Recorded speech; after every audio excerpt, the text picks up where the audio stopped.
কিছুদিন পর বিজয়ের ডাক্তারি পরীক্ষার ফল প্রকাশিত হয়। বিজয় দ্বিতীয় স্থান অধিকার করে।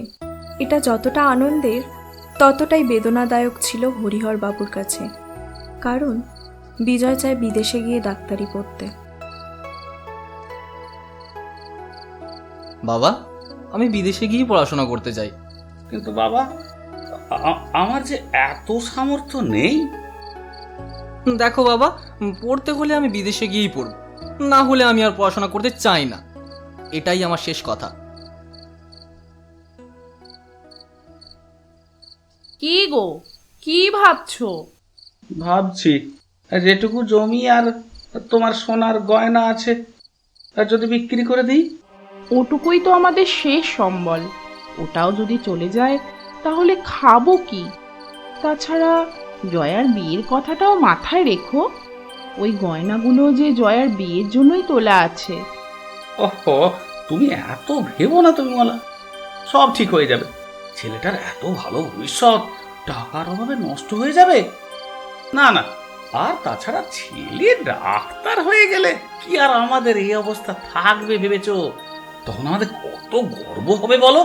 আর জয়ার কথা বলছো, ওর যা রং, আদেও বিয়ে হবে কিনা সেটাই সন্দেহ।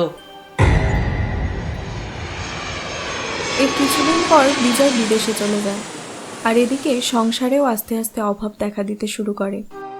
সংসারে সাহায্য করার জন্য জয়া কিছু টিউশন শুরু করে আর নিজের পড়াশোনাও চালিয়ে যায়। একদিন বাড়ি ফিরে, মা, ও মা, কোথায় গেলে? আরে কি হলো কি? এত চিৎকার করছিস কেন? মা, এবার আমি পরীক্ষায় প্রথম হয়েছি। আমিও দাদার মতো ডাক্তারি পড়তে চাই। পরীক্ষায় প্রথম হয়েছে, উদ্ধার করেছো একবারে। একজনকে পড়াতে গিয়ে একবারে ভিটে মাটি বিক্রি করতে হয়েছে, আর উনি এসেছেন আবার ডাক্তারি পড়তে। যা যা, এই মেয়েদের অত পড়াশোনা করবে দরকার নেই, যা।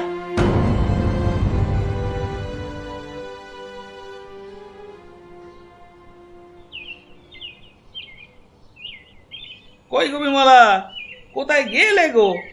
আর খাবারটা দাও, আমি বেরোবো তো নাকি?